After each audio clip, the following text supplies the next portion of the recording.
Échéance.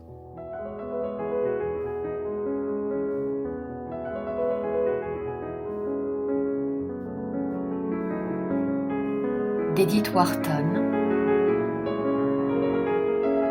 Recueil. Les metteurs en scène. Chapitre 1.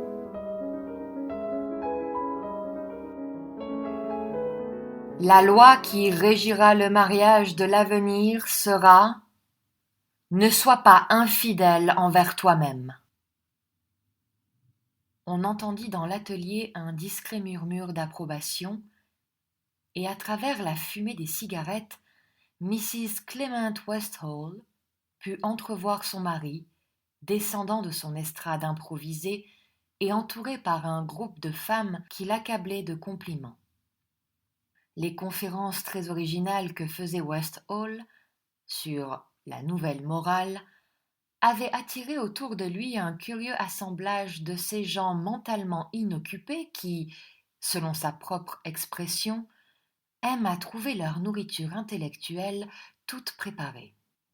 Ces conférences avaient une origine toute fortuite. On savait les idées de Westall avancées, mais ces idées n'étaient pas destinées à la publicité.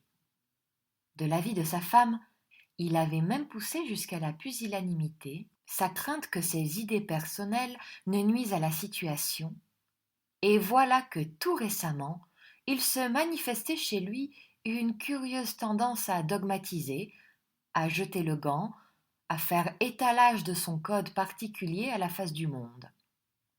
Comme on est sûr d'avoir un nombreux auditoire dès que l'on choisit pour sujet les relations des deux sexes, quelques amis enthousiastes lui avaient persuadé de divulguer des opinions qui n'avaient été encore discutées que dans les salons, en les résumant dans une série de conférences à l'atelier Van Sideren. Le ménage Herbert Van Sideren n'avait, socialement parlant, sa raison d'être que par son atelier.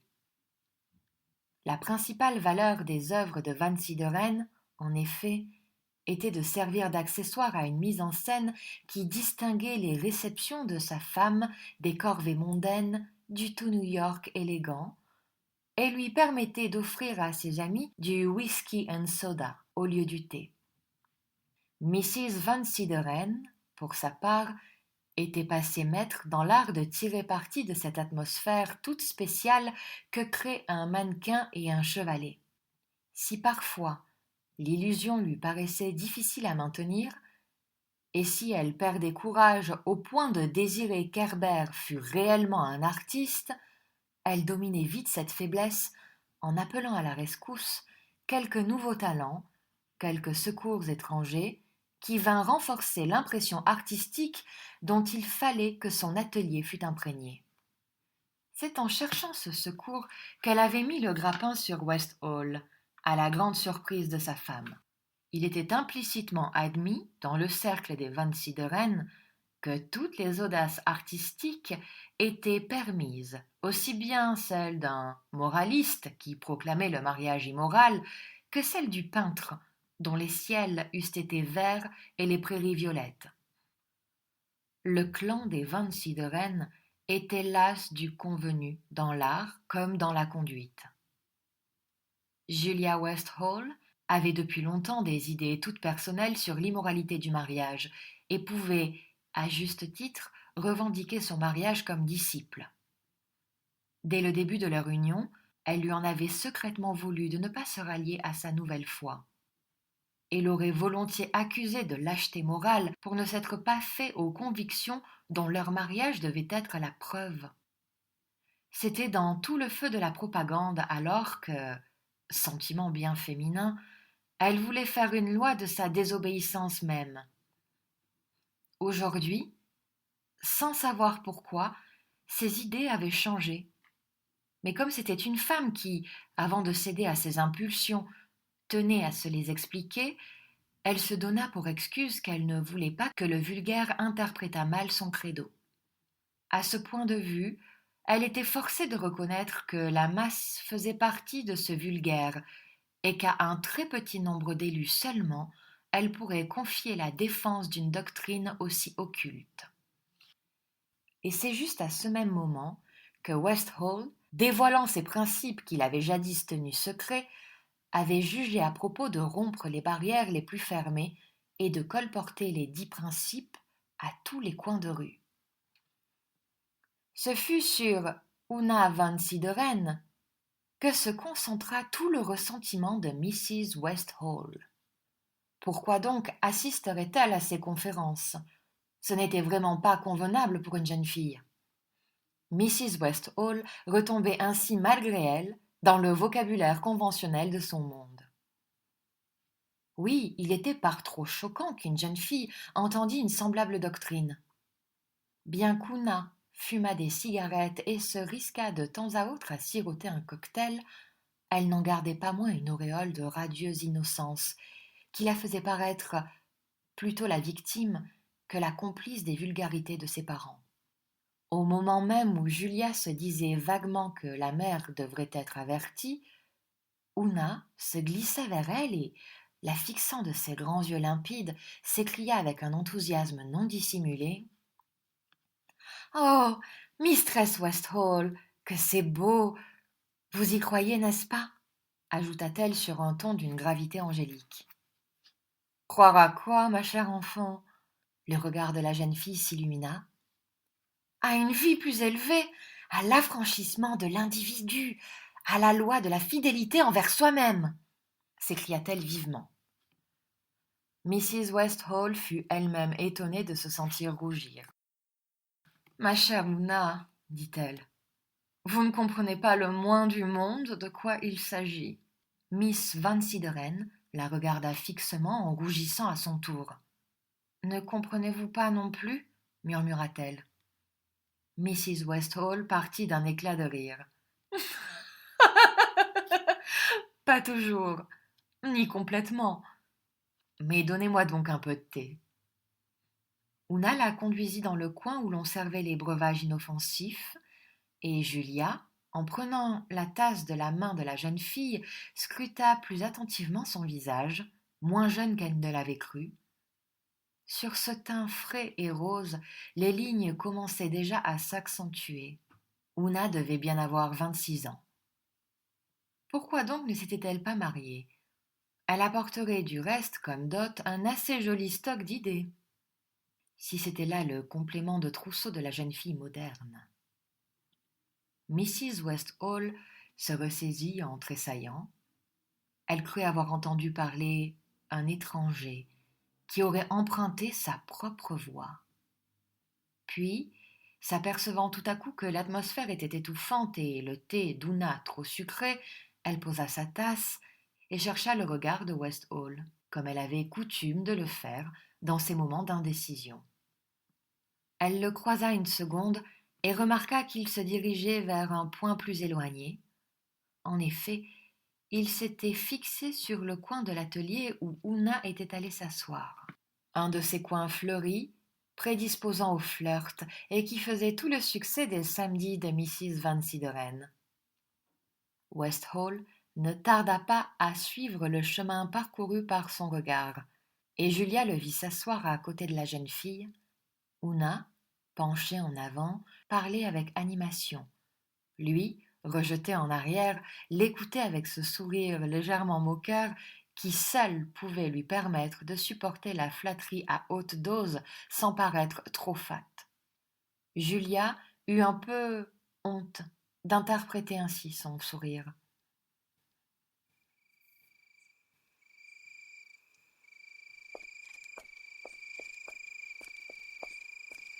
Comme ils rentraient tous les deux à la brune, à travers les rues désertes, par ce soir d'hiver, Westphal serra tout à coup gaiement le bras de sa femme.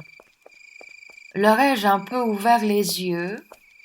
Leur ai-je bien dit ce que vous vouliez ? » demanda-t-il d'un ton enjoué. Presque inconsciemment, elle détacha son bras du sien. « Ce que je voulais ? Comment ? Ce n'est donc pas là de tout temps votre désir ?» Elle remarqua combien il avait l'air franchement surpris. « Je pensais que Vous m'en vouliez de n'avoir pas déjà parlé plus ouvertement. Ne m'avez-vous pas fait parfois sentir que j'avais sacrifié mes principes à l'opportunité? Elle réfléchit avant de répondre, puis demanda avec calme: Qu'est-ce qui vous a décidé à rompre ce silence? Et elle sentit encore une légère surprise dans la voix de West Hall. Mais tout simplement le désir de vous être agréable, répondit-il avec une franchise trop voulue. Alors il ne faut pas continuer, dit-elle brusquement. Il s'arrêta net, et malgré l'obscurité, Julia sentit que son regard cherchait à la pénétrer. Ne pas continuer? Ailez un handsome, je vous prie. Je me sens lasse, dit-elle, brusquement dominée par la fatigue physique. Aussitôt, plein de sollicitude, il sembla n'être occupé que d'elle. Il dit qu'en effet la minuscule salle avait été horriblement chaude, et puis cette diable de fumée de cigarette. Il s'était bien aperçu 1 ou 2 fois qu'elle était pâle. Non, il fallait qu'elle s'abstînt désormais de ses samedis. Et elle, déjà, se sentait prête à céder, subissant une fois de plus l'influence si pénétrante de l'amour de son mari pour elle, cherchant en l'homme qui était un appui et un soutien à sa propre faiblesse, avec la pleine conscience de ce complet abandon. Ils montèrent dans un hansom, et Julia glissa sa main dans celle de son mari. Quelques larmes lui vinrent aux yeux, et elle les laissa couler. C'était tellement doux de pleurer sur des chagrins imaginaires. Ce soir-là, après le dîner, elle fut surprise qu'il reparlât de sa conférence. Comme tous les hommes, il détestait s'appesantir sur les questions ennuyeuses et savait les éluder avec une habileté toute féminine. Si donc il revenait sur ce sujet, c'est qu'il avait quelque raison spéciale de le faire. Vous ne semblez pas satisfaite de ce que j'ai dit cet après-midi? Ai-je mal exposé le sujet? Non, vous l'avez très bien exposé. Alors pourquoi me demandez-vous de cesser ces conférences? Elle le regarda nerveusement. L'ignorance où elle était des intentions de son mari rendait plus profond encore le sentiment de sa propre faiblesse. Je n'aime pas beaucoup que ces choses soient discutées en public. Je ne saisis pas, s'écria-t-il. Elle eut une fois encore conscience que la surprise de West Hall était réelle, et sa propre attitude ne lui en parut que plus gauche. Elle n'était plus sûre de se comprendre elle-même. Ne voulez-vous donc pas vous expliquer? Dit-il avec une nuance d'impatience. Le regard de Julia erra vaguement dans ce salon, témoin de leur intimité, de leur confidence, et où le moindre détail lui était familier. La lumière des lampes tamisées par les abat-jours, les tentures au ton effacé, les pâles fleurs de printemps, éparses çà et là dans les verres de Venise et les coupes de vieux Sèvres, évoquaient en elle par contraste, et sans qu'elle pût s'en expliquer la raison, le souvenir de la pièce où elle avait passé tant de soirées au début de son premier mariage. Dans celle-ci, c'était une débauche de meubles, de palissandres et de fauteuils capitonnés. Au-dessus de la cheminée, un tableau représentant une paysanne romaine, et entre les portes qui ouvraient à 2 battants sur le salon du fond, une statue d'esclave grecque. C'était une pièce dans laquelle Julia s'était toujours sentie de passage, comme un voyageur dans une gare de chemin de fer, et voici que subitement, dans ce cadre même qui répondait si bien à ses plus profondes affinités, dans ce cher salon pour lequel elle avait quitté l'autre, elle se sentit tout aussi dépaysée et étrangère. Les étoffes, les fleurs, les tons adoucis des vieilles porcelaines semblaient ne représenter qu'un raffinement superficiel et absolument en dehors des choses réelles et profondes de la vie. Tout à coup, elle entendit son mari répéter sa question. « Je ne crois pas pouvoir expliquer, dit-elle troublée. West Hall avança son fauteuil vers la cheminée de manière à faire face à Julia, et, à la lueur de la lampe, Son fin visage semblait empreint de la même grâce factice que les bibelots qui l'entouraient. « C'est donc que vous ne croyez plus à nos idées, dit-il. À nos idées ? Les idées que je cherche à propager, les idées dont vous et moi sommes censés être les champions. » Il hésita un instant. Les idées sur lesquelles a été fondé notre mariage, ajouta-t-il. Le sang afflua au visage de Julia. Donc il y avait une raison. Oui, elle en était sûre maintenant. Dans ces 10 années de mariage, combien de fois avait-il songé aux idées sur lesquelles reposait leur union ? Un homme creuse-t-il le soubassement de sa maison pour s'assurer que les fondations sont solides ? Elles existent, ces fondations, bien entendu, et c'est sur elles qu'est construite la maison. Mais on habite au-dessus et non dans le souterrain. C'était elle, à vrai dire, qui, dans les débuts, avait parfois insisté pour étudier la situation, récapitulant les raisons qui justifiaient sa propre conduite et proclamant parfois son attachement à la religion d'indépendance personnelle. Mais elle avait depuis longtemps cessé de sentir le besoin d'un point de vue aussi abstrait. Elle avait accepté le fait de son mariage aussi franchement et aussi naturellement que si elle avait cru à la nécessité de cet acte traditionnel. « Naturellement, j'ai toujours foi en nos idées, » s'écria-t-elle. « Alors je vous le répète, je ne comprends plus. Notre opinion sur le mariage devait, selon vous, être hautement proclamée. Avez-vous changé d'avis à ce sujet ?» Elle hésita. « Cela dépend des circonstances, du public auquel on s'adresse. Dans le milieu des 26 de Rennes, peu importe que la doctrine soit vraie ou fausse, c'est la nouveauté qui attire. Et cependant, c'est dans ce milieu-là que nous nous sommes rencontrés, vous et moi, et que nous avons appris l'un de l'autre la vérité. » C'était tout différent. Dans quel sens ? D'abord, je n'étais pas une jeune fille. Il est tout à fait inconvenant que des jeunes personnes soient présentes à ces moments-là et entendent discuter de telles questions. Vous considériez pourtant comme une des plus grandes injustices sociales que précisément ces questions-là ne fussent jamais discutées devant des jeunes filles. Mais nous nous écartons du sujet car je ne me souviens pas en avoir vu une seule dans mon auditoire aujourd'hui. Excepté Ouna Vancy de Rennes. Il se retourna légèrement et repoussa un peu la lampe près de laquelle s'appuyait son coude. Oh, Miss Vancy de Rennes, naturellement. Pourquoi naturellement ? La fille de la maison. Vous auriez voulu qu'on l'envoyât faire une promenade avec sa gouvernante.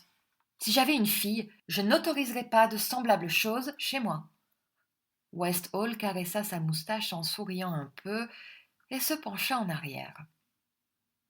Je m'imagine, dit-il, que Miss Vancy de Rennes est parfaitement capable de se garder. Aucune jeune fille ne sait se garder, ou, lorsqu'elle le sait, il est trop tard. Et cependant, vous lui refusez délibérément le moyen de savoir se défendre. Qu'appelez-vous le moyen de savoir se défendre ? Quelques notions préliminaires sur la nature humaine, dans ce qui a rapport au lien du mariage. Elle eut un geste d'impatience. Aimeriez-vous épouser une jeune fille de ce genre ? Oui, beaucoup, si elle me convenait sur d'autres points. Julia reprit l'argument sous une autre face. Vous vous trompez étrangement en supposant que de telles conversations n'ont pas d'influence sur les jeunes filles. Ouna était dans un état d'exaltation absurde. Elle s'arrêta, se demandant pourquoi elle avait parlé. Westall rouvrit une revue qu'il avait mise de côté au début de leur conversation. Ce que vous me dites là est extrêmement flatteur pour mon talent oratoire, mais je crains que vous n'exagériez son effet. Je vous assure que Miss Vancy de Rennes n'a pas besoin que l'on pense pour elle. Je la crois très capable de penser toute seule. Vous me semblez connaître bien à fond sa mentalité, laissa imprudemment échapper sa femme. Westall leva tranquillement les yeux. Je le voudrais bien, répondit-il. Elle m'intéresse.